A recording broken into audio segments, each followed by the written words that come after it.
Welcome to STV. నా పేరు శ్రావ్య. Bulletin updates చూద్దాం. తెలంగాణ జోగులాంబ గద్వాల జిల్లా కేంద్రంలోని కలెక్టర్ ఆఫీస్ ముందు కారు అద్దాలు పగలగొట్టి 3,60,000 దొంగతనం చేసిన నెల్లూరు జిల్లా కప్పట్రాళ్ల గ్రామానికి చెందిన ప్రసంగి అనే వ్యక్తిని అరెస్టు చేసి నగదు రికవరీ చేశామని ఎస్పీ తోట శ్రీనివాసరావు తెలిపారు. ఎస్పీ ఆఫీసులో మీడియాతో మాట్లాడుతూ రైల్వేలో ఉద్యోగం ఇప్పిస్తామంటూ 6 లక్షలు తీసుకున్న పసుల అంకిత అనే మహిళను కారులో దొంగతనం చేసిన ప్రసంగి అనే వ్యక్తిని అరెస్టు చేసిన వివరాలు ఎస్పీ తోట శ్రీనివాసరావు తెలిపారు.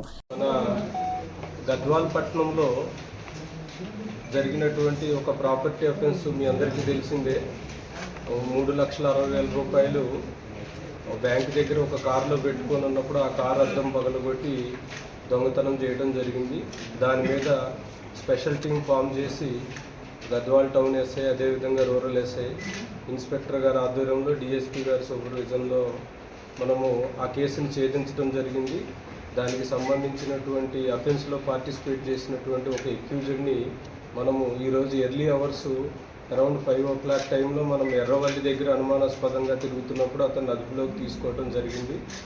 అతన్ని వెరిఫై చేస్తే అతను మన ఆంధ్రప్రదేశ్ ఏరియాలో ఉన్నటువంటి నెల్లూరు పొట్టి శ్రీరాములు జిల్లాలో బిట్రగుంట ఏరియాకి సంబంధించినటువంటి గ్యాంగ్కి సంబంధించినటువంటి మనిషిగా గుర్తించడం జరిగింది.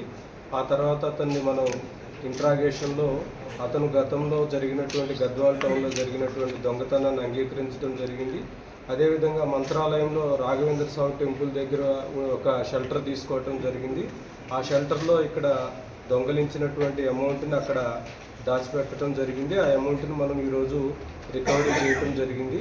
ఇక్కడ పోయినటువంటి అమౌంట్ 3,60,000. ఇది మనకు జరిగి 15 days పైన అవుతుంది కాబట్టి ఒక 40,000 దాకా వాళ్ళు స్పెండ్ చేశారు. 3,10,000 అమౌంట్ రికవరీ చేయడం జరిగింది. ఈ బిట్రగుంట గ్యాంగ్ యొక్క మెయిన్ ఎంబో ఏంటంటే, ఈ గ్యాంగ్లో ఒక 4-5 మెంబర్స్ ఉంటారు. వీళ్ళల్లో ఒకళ్ళు ఏం చేస్తారంటే, బ్యాంకుల దగ్గర, రిజిస్ట్రార్ ఆఫీసుల దగ్గర వీళ్ళు రెక్కీ చేస్తారు. రెక్కీ చేసి వాళ్ళు ఇచ్చినటువంటి సమాచారం మీద మిగతా ఒక 4-5 persons 2-wheelers మీద వచ్చి అక్కడ బ్యాంక్ దగ్గర డ్రా చేసినటువంటి అమౌంట్ కానీ, లేకపోతే సబ్ రిజిస్ట్రార్ ఆఫీసులకి రిజిస్ట్రేషన్ చేయించుకోవడానికి తీసిన అమౌంట్ని కానీ ఎక్కడ పెట్టారు, ఏ వెహికల్లో పెట్టారు అనేది అబ్జర్వ్ చేసి వాటిని థెఫ్ట్ చేయడం జరుగుతుంది. ఎంత దూరమైనా సరే వీళ్ళు 2-wheelers మీద వెళ్తారు.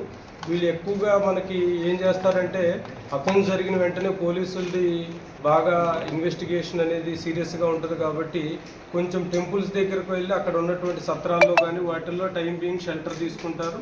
మరలా ఇదే టైంలో వేరే అఫెండర్స్ ఇంకో చోట రెక్కీ చేయటం, అక్కడ కూడా ఆ విధంగా మరలా అక్కడ ప్లాన్ చేసి అక్కడ అఫెన్సులు చేయడం జరుగుతుంది.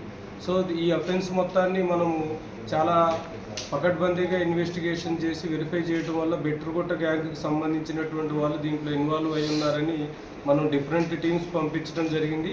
అయితే మరలా ఈరోజు వేరే అఫెన్స్ ప్లాన్ చేయడానికి వీళ్ళు రెక్కీ చేసే క్రమంలో మనకి ఐడెంటిఫై అవ్వటం జరిగింది. అమౌంట్ కూడా రికవరీ అవ్వటం జరిగింది. ఈ అఫెన్స్ని ఛేదించినటువంటి గద్వాల్ పోలీసులందరినీ కూడా ప్రత్యేకంగా అభినందిస్తున్నాను. మీడియా సమావేశంలో డీఎస్పీ సత్యనారాయణ, గద్వాల సీఐ శ్రీనివాస్, గద్వాల పట్టణ SI Kalyan, rural SI Srikanth పాల్గొన్నారు. ములుగు జిల్లాలో మావోయిస్టుల దుశ్చర్యను నిరసిస్తూ శనివారం ఉదయం ఆదివాసీలు పెద్ద ఎత్తున ఆందోళన చేపట్టారు. ఇన్ఫార్మర్ల నెపంతో నిన్న రాత్రి 2 మావోయిస్టులు దారుణంగా నరికి చంపిన ఘటనపై ఆదివాసీలు, ఆదివాసీ సంఘాల నాయకులు ఏటూరు నాగారం మండల కేంద్రంలో భారీ ర్యాలీ నిర్వహించి ధర్నా చేపట్టారు. ఏటూరు నాగారం వై జంక్షన్ నుంచి బస్టాండ్ వరకు మావోయిస్టులు డౌన్ డౌన్ అంటూ నినదించారు. మావోయిస్టు పోరాటం అంటే ఆదివాసీలను చంపటమేనా అని నినాదాలు చేశారు. వైనాడ్ లోక్సభ స్థానానికి నిర్వహించిన ఉప ఎన్నికల ఫలితాల్లో కాంగ్రెస్ నాయకురాలు ప్రియాంక గాంధీ 4,04,000 మెజార్టీతో విజయం సాధించారు. ఇది రాహుల్ గాంధీ మెజార్టీని దాటింది. గత ఎన్నికల్లో వైనాడ్లో రాహుల్ గాంధీకి 3,64,000 ఓట్ల మెజార్టీ దక్కింది. వైనాడ్లో గెలుపొందిన ఆయన ఈ స్థానం నుంచి తప్పుకోవడంతో ఉప ఎన్నిక నిర్వహించారు. దీంతో తొలిసారిగా ప్రియాంక గాంధీ ప్రత్యక్ష ఎన్నికల్లో బరిలో దిగి విజయం సాధించారు.